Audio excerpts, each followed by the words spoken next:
My bride, ladies and gentlemen, Mary Helen. Wow, she is truly my better half, but really she's more like my better three quarters. We're one flesh, right, baby? We are one body, and that's the actual pretty part of it. So, thank you, Mary Helen. I love you. Well, welcome, South Carolina. I want to introduce myself if we haven't met. My name's Paul Dans, and I'm your neighbor. I'm a South Carolinian by choice, and I'm your fellow American by the grace of God. It's my privilege and honor to be with you. Look, I'm not a professional politician. I'm a true believer with a great track record. I have great respect for you, the people of South Carolina. I'm not using a teleprompter today. That's what a normal politician might do. I wrote down my message to you since it's so important. So please indulge me if I have to look down from time to time. Look, as you can see from Mary Helen, I'm a blessed man. My first blessing, though, was my parents naming me after our apostle, St. Paul. St. Paul reminds us to be bold, to have courage. Today, I seek to live up to my name.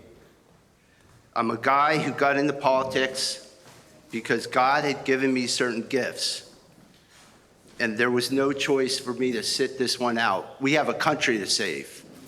Right. I'm not going to watch our great land fall apart. I feel called to stand up.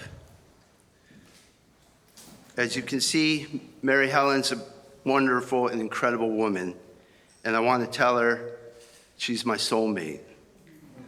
She's a loving mother to our beautiful children and a great patriot. We call her Mama Swan around the house. She's elegant, she's fierce, and very protective of her mates and beautiful little swans. And swans made for life, baby.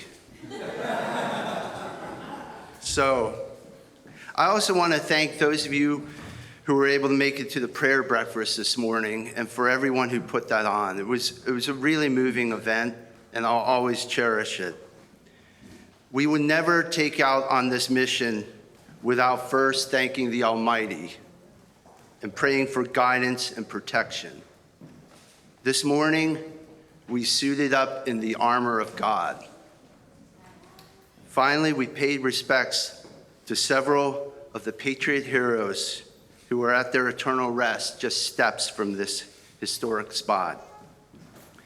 We remember today the courage it took for them to declare independence on this very footstep. First, it's important for me to say I'm just like you. I'm the proud father of 4 young children.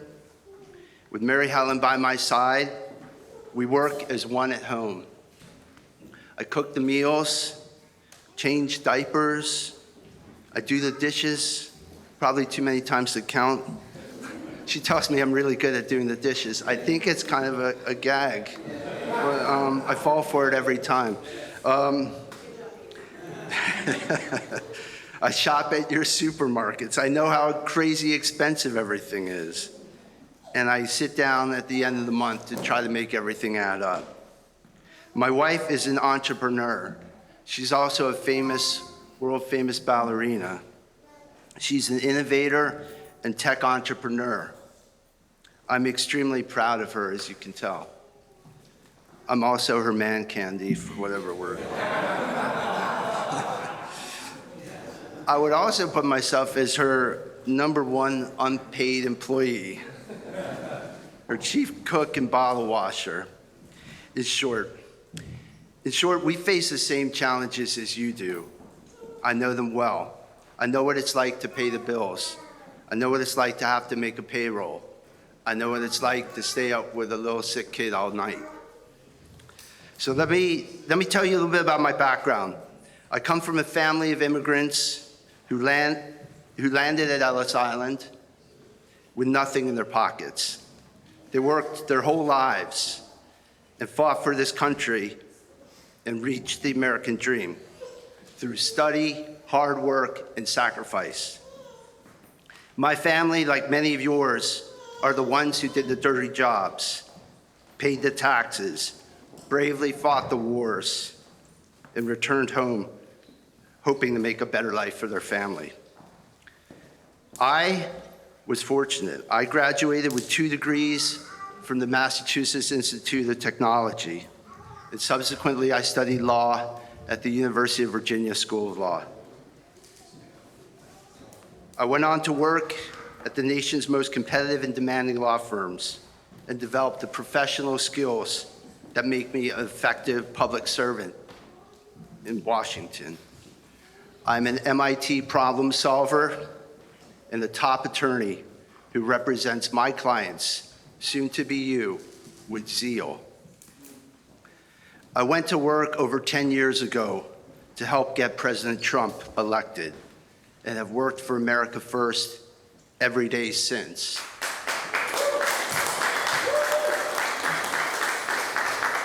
I served in President Trump's first term, serving under a living legend, Dr. Ben Carson, at the Department of Housing and Urban Development. Then I moved to the Office of Personnel Management and became Chief of Staff and White House Liaison. That agency oversees the nation's 2.2 million federal employees. I know what it's like to work in Washington. I've actually drained the swamp. I've taken over government agencies and put the people and the president back in charge and away from the bureaucracy. I've identified waste, and I've had the courage to remove bureaucrats who were obstructing the president's agenda. That was under President Trump's executive order known as Schedule F, which I helped implement. I became the top expert in the America First movement on how to dismantle the administrative state, because I was the first one to actually start doing it since Ronald Reagan. I became known as one of President Trump's most effective and loyal appointees. My work at OPM changed the game and set in motion a revolution that today has given birth to reforms like DOGE, which is incredible to see in action. I am the architect and former director of a little thing we call Project 2025.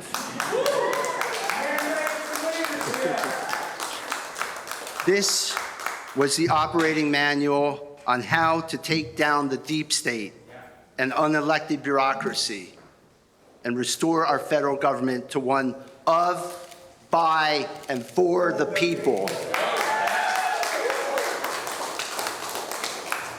I led over 1,000 volunteer patriots from 110 conservative organizations to make sure the next conservative president could hit the ground running on day one. Thanks to the generosity and leadership of the Heritage Foundation under Dr. Kevin Roberts and the other 110 member organizations of the Project 2025 Advisory Board, we were able to prepare the path for President Trump to hit the ground running day one. And boy, did he ever. Basing a plan on my experience as an outsider coming into government during President Trump's first term, I wrote the book on how to dismantle the administrative state and put people back in power. And now we are seeing that play out every day in President Trump's second term. We published the source code to dismantle this administrative state. It caused the Democrats and the leftists to lose their minds. So if you have liked President Trump's first 6 months in office, you're going to love what I'm all about. Yeah. Because today I'm applying for a new job. I'm a job applicant for the United States Senate. Why? Because sorry, baby, you're gonna lose your bottle washer. Why? Because the United States Senate is the headwaters of the DC swamp. You're hired! President Trump and South Carolina need a proven fighter like me in place. You, the citizens of South Carolina, my neighbors, you will always be my boss. I report to you. I'm asking everyone to give me the chance to serve you. In my years living here, I've heard from countless persons nearly every day that they wish they had someone to replace Lindsey Graham. That's right. Well, that day has come. I'm a humble shepherd of conservatives, and I'm unafraid of that giant of the deep state. Senator Graham stands for three things: endless war, endless government, and endless spending. But here at home in South Carolina, we have crumbling infrastructure, failing schools, clogged highways, and broken roads. All the while, Senator Graham jets around the world at taxpayer expense, promising foreign dictators your children's inheritance. The people of South Carolina are sick of it. In Lindsey's words himself, no more, Senator. You are a 70-year-old childless warmonger with no stake in this country's future.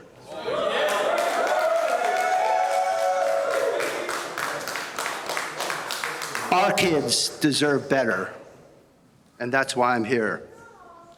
Senator Graham has never been America first. He's never been South Carolina first. He is and will always be Lindsey first. He will say whatever he thinks helps his political survival, while South Carolina's future slips into the abyss.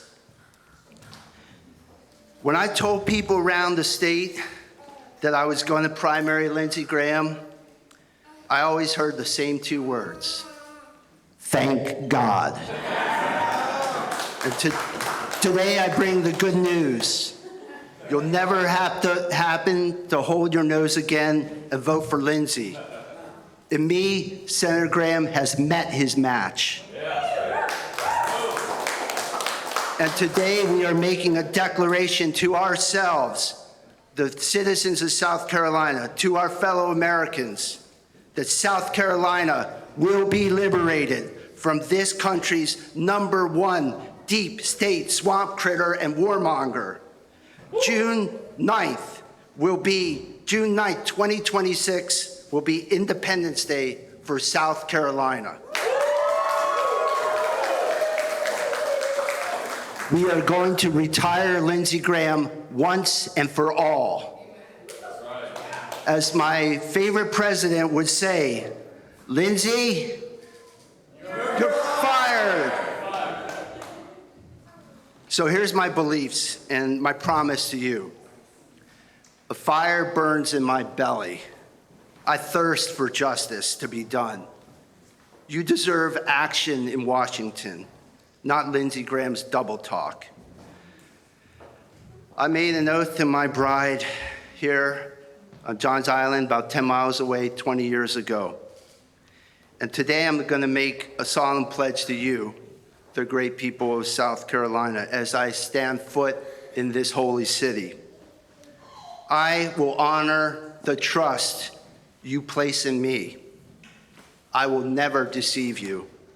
I will never say one thing to you and another thing to the rhinos and the Democrats in DC behind the cloakroom door. This is a Senate race as a battle for the survival of America first and for the soul of South Carolina. This is a two-man race. Lindsey Graham, the ultimate swamp critter, and myself, the proven swamp drainer. Let's go, Paul. And I want to dedicate this race to one of our great heroes, General Francis Marion, the swamp fox. He is the spirit animal of this campaign.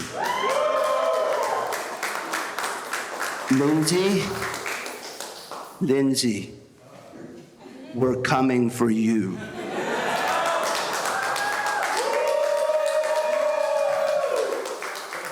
This Senate, look, no one has my skill set. No one has my Washington experience. No one has my proven record. But most important, I alone have the courage to make good on these 4 solemn promises to you.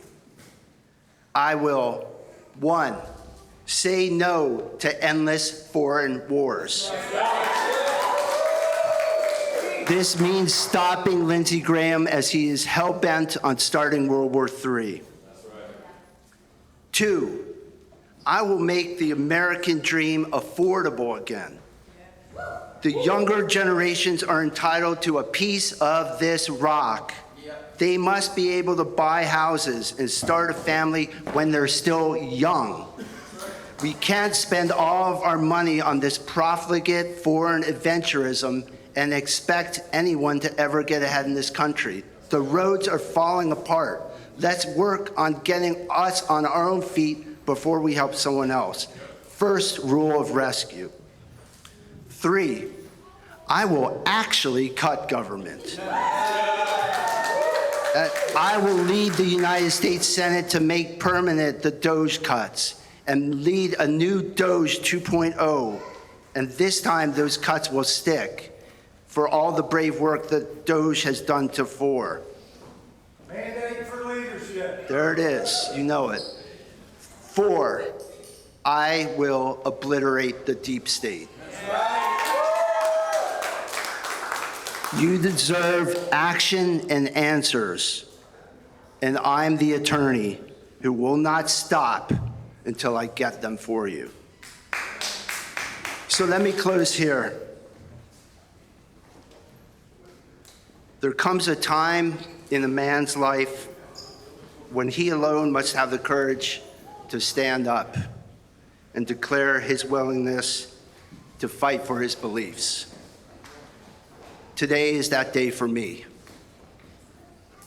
Over the past 250 years, many have come to this precise spot to make just such a declaration.